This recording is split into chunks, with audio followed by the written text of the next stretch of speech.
before we kick it off in terms of this conversation, let's get to know each other a little bit. So, Irina and Kevin, if you could introduce yourselves, your role in the company, what's the company, and also one thing that people would not know about you in reading your LinkedIn profile. And Kevin. Hi, everyone. I feel like I've met many of you already, so that's great. My name is Kevin England. I'm the CEO president of Amazon. We are a full-service digital sales and marketing agency based out of Ventura, Santa Barbara, California. Full service meaning that we have kind of two sides of the business. We have the very tech-heavy engineering side of our business that creates integrations and implementations within a multitude of different platforms. And then we have the whole creative side of our business, which has different departments that provide creative services to our customers that are in need of some type of creative expertise. You mentioned you got started with a very different approach, Kevin, in terms of events and stuff. So maybe you can talk to us a little bit about how did you see this marketing landscape in B2B evolve over the last few years, and particularly as it relates to this intersection with account-based advertising and account-based strategies, and that'd be great. Yeah, I'll start off. I've seen the evolution, maybe that was in marketing. I've seen the evolution of this. I've been in business for 35 years. I've seen the evolution of marketing over that period of time. And I feel like account-based marketing has, or personalizing our content has been around forever. It's just that with technology, and that's what's really helped us to be more accurate, in the targeting within the content that we're serving up to our customers. I mean, if we look back in the 1950s, at that time we would have magazines and newspapers and things like that, and we would know that there was a readership and there was a 35% audience was potentially our customers, so we would create an ad campaign or something to that respect. Now with pinpoint accuracy, we can say we're going after this customer specifically, and we're going to be able to serve up these campaigns and personalize that information to that individual. So, that's the evolution has been the technology and the changes with technology that have really helped us to do a better job at focusing in on our specific customer. One more thing I want to add to that is that personalization, I think, is so important. And I think our customers want that level of personalization that you get like when you're in person meeting with somebody. And I think you can imagine that wouldn't it be great if you went to a coffee shop and you walk into the coffee shop and the barista knows your name and knows the type of order that that they know who you are. And now we're able to serve up that type of content to customers, that same level of connectability, that trust that we have as an in-person thing with companies as they engage with our website, serve up that type of level of personalization. And I think that's also wildly changed as well. Yeah, we used to be able to do that. So you mentioned a lot of technology shifts that have happened also since the first time you read the book. But what as we foresee, what other emerging technologies do you think will have the biggest impact to B2B marketers, particularly around advertising and also in light of the deprecation of third-party cookies in Chrome? Kevin, what about you? Same thing. Okay. So do I think, first of all, that this is going to be a challenge for B2B marketing? Absolutely, I do. I think it's going to be a challenge, but comes with the challenge just means that we have to kind of rethink the way we're marketing today, and maybe use different methods of marketing. I learned so much in conversations that we've already had. And it forces us to change. So what are we doing with our customers? We're using things like contextual advertising as one method to support that. We're focusing more heavily on that first-party data and creating better content. We just had a conversation about that today. It's about creating better content, and that's going to really, help us to get past some of the challenges that we're running into. Also, we are leveraging artificial intelligence and machine learning to look at first-party data and to support us in better targeting the behaviors of the individuals as they engage with our website or our customers' websites. We're also, looking at other channels potentially, other channels, such as like audio advertising, different type of TV type of advertising is another one that we're looking at. And I think the key, I think everyone said this, the key to navigating this new space that we're going to run into is to be open and flexible to experimentation and looking at all different technologies that are out there and available to us and working with partners and be open to experimenting with different ideas. And that I think is going to help us all to kind of move forward. Yeah, I love the audio and the video component of it. That's so fascinating. Yes, absolutely. So one thing, Kevin, maybe we can switch gears a little bit and talk about, which is measurement. And you heard, like, even today, measurement is likely to evolve. And in general, for ABM, there's been, let's admit it, a little bit of a lack of clarity on like how might we want to look at the right KPIs and metrics to describe the effectiveness of account-based strategies, account-based advertising, account-based marketing in general. So what's your advice on like what's the right KPI or the set of metrics that you focus on for your clients, as well as like what do you recommend for your stakeholders on what's the best way to look at the progression? Yeah. So metrics are obviously huge for our business and for our customers, and sharing that information with them is a huge part of what we have to do every day, so that they know that we're doing our job. So we look at these, there's a lot of different metrics that are out there, clicks and opens and all the different things depending on what somebody's doing. We look at engagement rates. So we build out a campaign. Let's kind of look at, okay, what is the engagement rate associated to that specific type of campaign? And then are we getting the penetration into those accounts that we're going after? So what's account penetration look like? And then all of that has to eventually flow back into some type of conversion that falls into the sales pipeline. So we look at sales pipelines, we look at engagement, we look at, the account penetration, depending on if it's a one-to-one, many, that type of thing. And then obviously after, what's falling into the sales pipeline, we then look at return on investment. So with our customers need us to focus always on ROI. And is this generating a return on investment for the money that they're spending and putting into, into these types of, ABM type of campaigns? Another part of that question, since I kind of have it written down here, you talked about, let's see, how do we engage with our customers and what do we share with them? So we have to build out multiple dashboards and reports, obviously. So within the platform, within Rollworks or within their marketing automation platform, we build out a number of different dashboards and reports here specific to the campaigns that we put in place to help them to understand how well we're doing as a collective team on building out our campaigns and strategies for them. So that's another part of things that we are looking at. Some of the things that we are starting to look at is like customer lifetime value is a metric that we're looking at.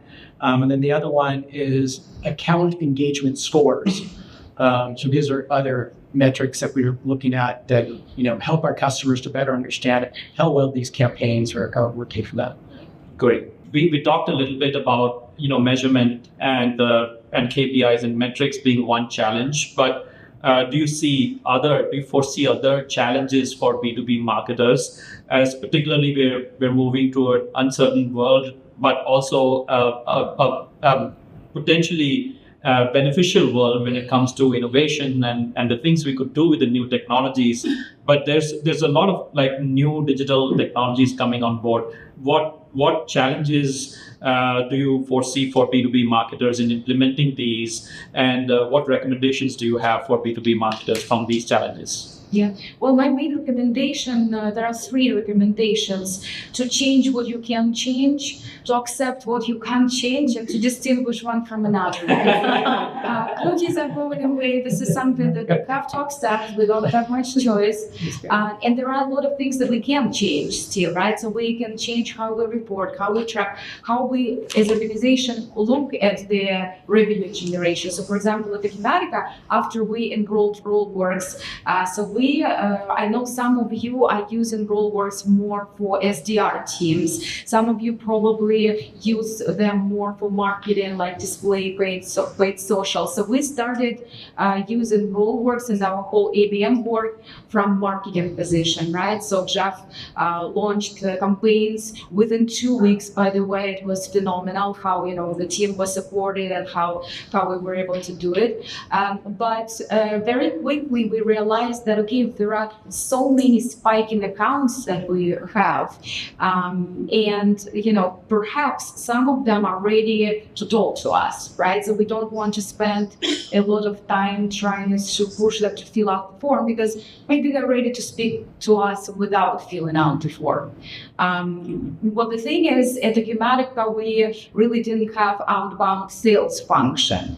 And so that was a small limitation, because we had an inside sales team that was taking incoming leads and qualifying them very well. This process was working great. But with ABM adoption, we needed a new function of sales professionals who will be proactively looking at this account along with the marketing team nurturing them.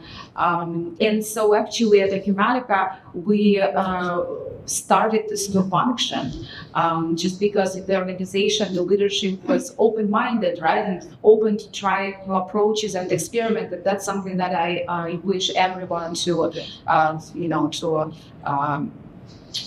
accept as a new approach, be more open and try new things, and it will be all great. And another advice that I have is ask your vendors. So we are lucky to have Rollworks, but you will need to connect with others, such as Google, such as LinkedIn, Facebook, wherever you advertise. You will need to proactively reach out to them and say, hey, help me understand how it works for me, what it will change for me. The good news I think that we have is that all of these publishers want us to continue spending money on the advertising. So I suspect, and that's what I'm seeing personally, they will be very willing to help it and to figure it out if not already. And we will still have a couple of months to build new processes, maybe, change our tech stack a little bit and, get adjusted in this too. Yeah, great. What about you, Kevin? I'm going to add just a little bit. Yeah. And that was great, by the way. The little bit that I'm going to add is one of the biggest challenges that I see for B2B marketers is standing out in the sea of content and ads that are out there. And I think we did ourselves a real disservice in the past because we all built this content that was focused on keywords. So we created this keyword content. So now when you go across, there's so much noise out there, content that just it doesn't have a lot of value to it, but it's, captures the keywords. But I think now it's the biggest challenge for B2B marketers is to create content that is more relevant and solves the problems and provides an education to our customers. And so that I think is one of the biggest challenges that I think B2B marketers have, is to create much better content and much better ad campaigns so that it will be easier for you to convert down the road. And I'm hoping that, one day some of that noise of all the content that's out there goes away. I don't know how that's going to happen, but I think eventually it should. Great. All right, I'm going to switch gears one more time. We talked a little bit about the fact that new technology gives also new opportunities for us to experiment with different things. And so I'm curious, Irina, to hear, how are you encouraging experimentation within your team? How are you balancing both risk taking in terms of like taking advantage of new things, yet also making sure that you're learning the right things. And Andrew mentioned agility as an important component to our way of thinking. How do you encourage this culture of experimentation and agility? And Kevin, like, how do you see that a culture of experimentation also work across all of your customer base as they engage you in I love that. I love that you're basically giving that the capability for them to experiment. I wish, as an agency, that customers would give that to us. They don't want us to experiment. Like, you did what? You experimented on my dime? Are you kidding me? No, we didn't. Do we open that up? I talk to my team all the time about being creative and thinking outside the box and offering value to our customers. And unfortunately or fortunately, yes, that means experimentation. We have to do experimentation based on a level of research, right? So let's go into that with doing a level of research and understanding based on whatever campaign that we're trying to put into place. So we'll go out and do that. And I teach my team when you're going to do an experimentation, you need to get the customer on board, right? The customer needs to be part of that collaborative effort to work together, knowing that we're going into this as more of an experiment. But if you don't experiment, you're not going to actually see the levels of success that we want to get to. You'll stay status quo. So it's great when a customer does give you the ability to be more experimental in your approach and use other technologies and other channels, things like that, which I encourage my team to do. Now, what we see to make sure that it's not as much of an experiment is I give budgets to my team for training. So I want my team to go out and to learn, to go to different webinars, to go to different events, to come to something like this, so that so it's not as much of an experiment. We're doing it from an educational perspective, so that we can then, come to our customer and say, well, this is what I've learned and this is what I believe is going to happen based on if we all work together to create this type of content, focus on this type of audience, and push it out through this channel. So that's part of the process. Another thing is that, and like you mentioned, if you stifle your team and you don't let them to be creative or to experiment, then there's a loss of creativity. So it's really important to give them to empower them. I think that's the word I was looking to empower them to be able to experiment together between ourselves and our customers. Great. Yeah, empowerment is an awesome trait. So generally, like when we think about like the times that we're living in, it's pretty interesting because not only are there technology shifts, but there's also market dynamics that are evolving over time. So as we take this further, like what advice would you give to other B2B companies, Kevin? Like how do they future-proof their strategies in general to not only look at advertising, but all the rapid technology advances that are happening around them and stay nimble? And what advice do you have for B2B companies in general? Well, so is that before today or either? I've learned a lot in this conversation on things that, so what are we doing now? We are focusing on a lot of AI-driven personalization and using artificial intelligence to help us to, research first-party data, to look at the information, to focus in on a certain type of customer subset, certain levels of count. So we are embracing AI personalization as much as possible. We're teaching our customers to do the same. Other channels or other things, and I had a conversation with somebody here, and it was about influencer marketing. That's right, we talked about that as well. Look at the same gentleman that sits in front of me. Influencer marketing, and you might say, well, from a B2B perspective, influencer marketing might not necessarily be a channel that I want to focus in on, but actually, it's like that's a great channel. It's not just through social media, but there's all these podcasts that are out there. Podcasts of people that are within your industry that have an audience that you don't have as part of your database. So if you leverage working with those podcasters or with those others, that's a great way to engage with an audience that you might never have done before. We talked about intent-based marketing. That could be something that really can help just to support your marketing efforts. And then finally, we all create a ton of content. Blogs and ebooks and white papers. I believe strongly that you should take a lot of that content and turn it into video content. And then slice that video content up and then push that out to an audience through, account-based marketing type of strategy or something like that. Kind of like similar to what we're doing today. We're doing a video, and I'm hoping I even talk to the gentleman back there about how we can then how you're going to slice that up and deliver that to your audience so that it gets them to engage further. So within a video, you can take somebody from top of funnel all the way through marketing qualified in less than 2 minutes.